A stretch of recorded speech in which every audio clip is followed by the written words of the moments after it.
I am the tofu golem. Please enjoy the video. You begin by locking in prerequisites, clear goals, baseline data, and the metric formula you'll use. Once done, compute raw proficiency per student by dividing correct items by total items. This gives you a percent. Make sure to normalize differing test lengths so comparisons are valid. At this stage, tag items by skill and difficulty. That lets you weight results later.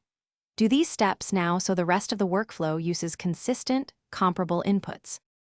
Next, translate raw scores into a stable index by weighting and aggregating.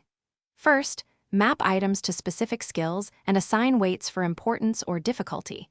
This balances the index toward priorities.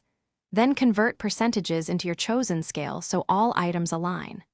Once aligned, compute a weighted mean per skill and apply smoothing, Bayesian, or moving average to reduce volatility. This gives you a mastery index that reflects both performance and item characteristics, making it actionable for instruction.